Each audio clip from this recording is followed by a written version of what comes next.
అందరికీ నమస్తే అండి.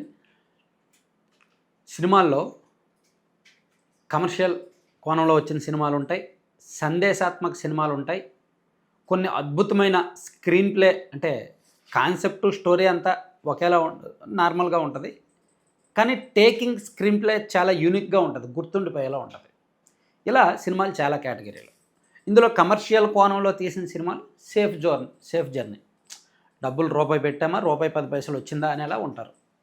సో వాళ్ళు ఓన్లీ కమర్షియల్ యాంగిల్స్లోనే హీరోకి ఎలివేషన్లు, ఫైట్లు, పాటలు, ఎక్స్పోజింగ్లు, ఐటమ్ సాంగ్స్, బీభత్సమైన యాక్షన్ సీన్స్ వాటి మీద దృష్టి పెడతారు. ఇక ఒక సినిమా తీసామంటే అది గుర్తుండిపోవాలి. కొన్ని సంవత్సరాలు, దశాబ్దాలు గడిచినా సరే తన పేరు చెప్పుకోవాలి. ఆ సినిమా సినీ రంగంలో చెరగని ముద్ర వేయాలి అనిపించుకునేలా కొంతమంది సినిమాలు తీస్తారు. అటువంటి సినిమాలు తీయడంలో వెంకటేష్ మహా దిట్ట. సో ఆయన దర్శకత్వంలో వచ్చిన సినిమానే రావ్ బహదూర్. సో వెంకటేష్ మహా అంటే అందరికీ తెలియదేమో, కేర్ ఆఫ్ కంచరపాలెం అంటే అందరికీ తెలుసు కదా. ఆ care of Kancharapalem cinema director Venkatesh మహా. ఆ తర్వాత ఆయన ఉమామహేశ్వర ఉగ్రరూపస్య అని ఇంకో సినిమా తీశారు. ఆ సినిమా కూడా భలే ఉంటుంది, చాలా బాగుంటుంది ఆ సినిమా.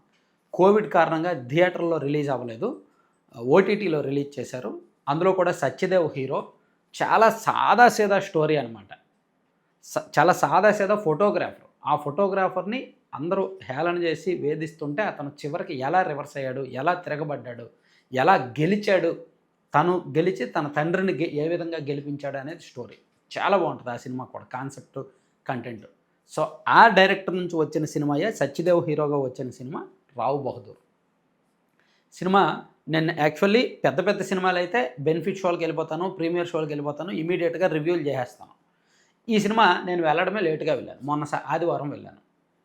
సరే రివ్యూ చేయక్కర్లేదు అనుకున్నా, కానీ సినిమా చూసి వచ్చినప్పటి నుంచి నా మైండ్లో అరే చూసింది చెప్పాలి కదా అనిపించి ఇప్పుడు వీడియో చేస్తున్నాను. సరే ఈ సినిమాకి కమర్షియల్గా ఎంత పెట్టారనేది నేను చూడలేదు. దాదాపుగా ఒక 20-22 కోట్ల వరకు పెట్టారు అంటున్నారు. కమర్షియల్గా సక్సెస్ అవుతుందని నేనైతే అనుకోవట్లేదు. ఆదివారం నుంచి థియేటర్ల ఆక్యుపెన్సీ కాస్త తగ్గింది. 30%, 25% థియేటర్స్ ఆక్యుపెన్సీ ఉంది. సోమవారం, మంగళవారం చూసుకుంటాయి. ఆదివారం మాత్రం నేను వెళ్ళేసరికి మోర్ దాన్ 60% థియేటర్స్ ఆక్యుపెన్సీ ఉంది. అంతవరకు అంటే మొదటి 3 రోజులు థియేటర్స్ ఆక్యుపెన్సీ మోర్ దాన్ 60% ఉంది.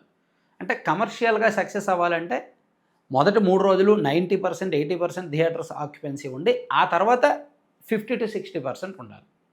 అయితే ఈ సినిమాకి అది కనిపించట్లేదు. సరే కమర్షియల్ యాంగిల్స్, కమర్షియల్ ఎలిమెంట్స్ కాసేపు పక్కన పెడితే సినిమా కంటెంట్, కాన్సెప్ట్ పరంగా చాలా బాగుంది.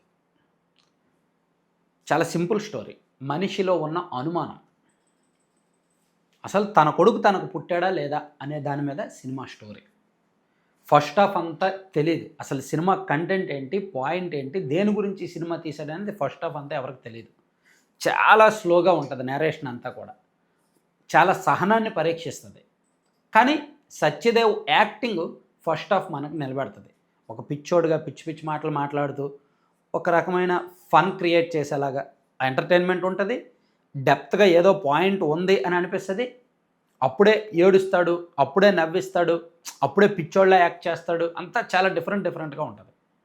సో ఇంటర్వెల్ ముందు ఆ గోడ మీద ఉన్న బాబు అంటే తన కొడుకు ఆ పటంలోంచి వచ్చి ఆ కొడుకుని కలిసిన తర్వాత, తన సత్యదేవుని కలిసిన తర్వాత అక్కడి నుంచి మొదలవుద్దండి సినిమా స్టోరీ.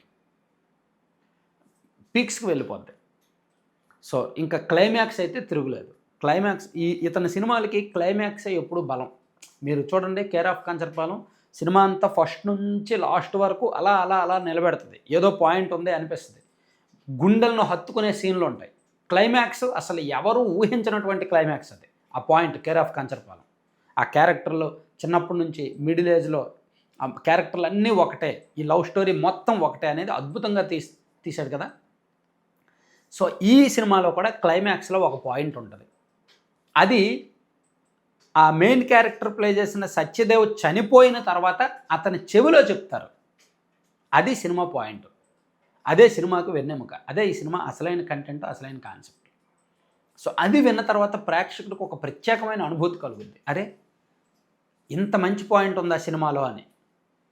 సో అలా ఈ సినిమా కథ పరంగా, కంటెంట్ పరంగా చాలా బాగుంది. స్క్రీన్ ప్లే పరంగా ఫస్ట్ హాఫ్ కాస్త సహనాన్ని పరీక్షించిన స్లోగా ఉన్నప్పటికీ సెకండ్ హాఫ్ బాగుంటుంది.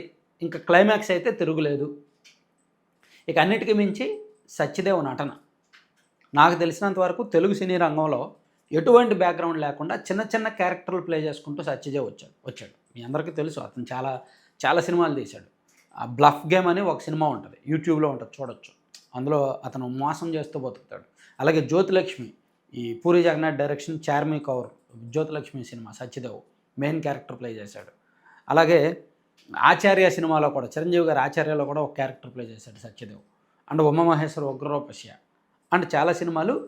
ఇప్పుడు రావు బహదూర్లో స్టార్టింగ్ ఫ్రేమ్ నుంచి ఎండింగ్ ఫ్రేమ్ వరకు డిఫరెంట్ క్యారెక్టర్స్, డిఫరెంట్ షేడ్స్ ఉన్న క్యారెక్టర్స్లో ఇరగదీశాడు అసలు నటన. మంచి నటుడు, అద్భుతమైన నటుడు అని మనం చెప్పుకోవచ్చు. అంటే తెలుగు సినీ రంగానికి దొరికిన ఆనిముత్యాల లాంటి నటుల్లో ఈయన కూడా ఒకడు అనిపించుకోవచ్చు అని చెప్పచ్చు. ఈ సినిమాకి ఖచ్చితంగా అతనికి అవార్డు వచ్చే అవకాశం కూడా ఉంది.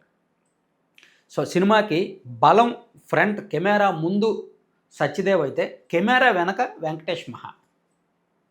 అతను రాసుకున్న సీన్ బై సీన్, ప్రతి డైలాగ్, ప్రతి ఫ్రేమ్ ఆకట్టుకుంటుంది. అసలు సాధారణ ప్రేక్షకుడికి అంటే ఫస్ట్ హాఫ్ ఎంత చిరాకు వచ్చిన తర్వాత కొంతమంది సెకండ్ హాఫ్ మీద ఇంట్రెస్ట్ పెట్టరు, కానీ సెకండ్ హాఫ్ మీద ఇంట్రెస్ట్ పెట్టేలా ఇంటర్వెల్ ముందు ఒక చిన్న పాయింట్ రివీల్ చేస్తాడు. ఆ 1 వీక్లో ఏం జరిగింది, తను అస్థికలు తవ్వి అస్థికలు తీశాడు, అస్థిపంజరం బయటకు తీశాడా లేదా, అసలు ఆ 1 వీక్లో ఏం జరిగింది డాక్టర్కి చెప్తాడు. నువ్వు కూర్చో డాక్టర్, ఈ 1 వీక్లో ఏం జరిగిందో, వారం రోజుల్లో ఏం జరిగిందో చెప్తాను అంటాడు. అక్కడితో ఇంటర్వ్యూలు పడుతుంది అనమాట. అంటే సెకండ్ హాఫ్లో ఏదో ఉంటుందని చూపించడం అని దర్శకుడు అక్కడే పాయింట్స్ కొంత రివీల్ చేశాడనమాట. సో ఇంకా సెకండ్ హాఫ్ అంటే తిరుగున్నది. సో ఇట్లా నటీనటులను వాడుకోవడం కానీ, స్క్రీన్ ప్లే కానీ, బ్యాక్గ్రౌండ్ మ్యూజిక్ కానీ, సందర్భోచితంగా వచ్చిన పాటలు కానీ అన్నీ కూడా బాగున్నాయి. అండ్ చివరిలో గుండెకు హత్తుకునే ఆ కొడుకు సెంటిమెంట్, తండ్రి కొడుకుల సెంటిమెంటు అండ్ రాజరికపు వారసత్వము, ఆ రాజులలో ఉన్న ఈగో, ఇదంతా కూడా చాలా న్యాచురల్గా చూపించాడు అనమాట. సో వీలైతే సినిమాను మీరు ఓటీటీ వరకు వెయిట్ చేయొద్దు, వెళ్ళి థియేటర్కి వెళ్ళి చూడండి. ఇటువంటి మంచి సినిమాలు థియేటర్లకు వెళ్ళి చూస్తే బాగుంటుంది. సో అంటే ఒక మంచి ఎక్స్పీరియన్స్ కావాలి అనుకుంటా. మీరు ఈ సినిమా ట్రైలర్ రిలీజ్ అయినప్పుడు మహేష్ బాబు వాయిస్ ఓవర్ విన్నారు కదా. భారతీయ సినీ చరిత్రలో మొదటిసారిగా కేర్ ఆఫ్ కంచరపాలెం డైరెక్టర్ నుంచి జిఎంబి ఎంటర్టైన్మెంట్స్ ప్రౌడ్లీ ప్రెజెంట్స్ అని చెప్పాడు కదా. నిజంగా ఈ మూడు correct. GMB entertainments proudly present చేయడానికి ఆ సినిమాలో కంటెంట్ ఉంది. అండ్ భారతీయ సినీ చరిత్రలో ఒక భిన్నమైన పాయింట్, కాన్సెప్టు, స్క్రీన్ ప్లే చాలా భిన్నంగా ఉంటుంది. సో అందుకే వీలైతే థియేటర్లకు వెళ్ళి చూడాల్సిన సినిమా అనమాట. మంచి సినిమా. నాకు తెలిసి ఇంకో 1 వీక్ థియేటర్లో రన్నింగ్లోనే ఉంటుంది. సో నేనైతే ఈ వీక్ రిలీజ్ అయిన సినిమాల్లో నాగబంధం చూశాను. నాగబంధం అంతగా ఆకట్టుకోలేదు. నాగబంధం ఫస్ట్ 20 నిమిషాలు బాగుంది అనిపించింది. చాలా థ్రిల్లింగ్, విఎఫ్ఎక్స్ అవి చాలా థ్రిల్లింగ్గా డిఫరెంట్గా ఉన్నాయి. ఒళ్ళు గగురుపడిచేలా ఉన్నాయి విఎఫ్ఎక్స్. అవి చూసిన తర్వాత అరే సినిమా ఏదో నెక్స్ట్ పీక్స్కి వెళ్ళిపోద్ది అనిపించింది. అలా అలా అలా సినిమా స్లో అయిపోయింది. చివరిలో చిరాకు వచ్చింది సినిమా నాగబంధం. కానీ రావు బహదూర్కి వచ్చేసరికి మాత్రం పెద్దగా అంచనాలు లేకుండా అలా అలా తీసుకువెళ్ళి సెకండ్ హాఫ్లో క్లైమాక్స్లో ఒక ఆడియన్ బయటకు వచ్చేసరికి ఆ సినిమానే మైండ్లో తిరుగుద్ది చాలాసేపు. ఆ క్లైమాక్స్ పాయింటే మైండ్లో తిరుగుద్ది. అరే దీనికోసం ఇతను ఎన్నాళ్ళు తాపత్రయపడ్డా అని. సో అంత మంచి పాయింట్ అనమాట.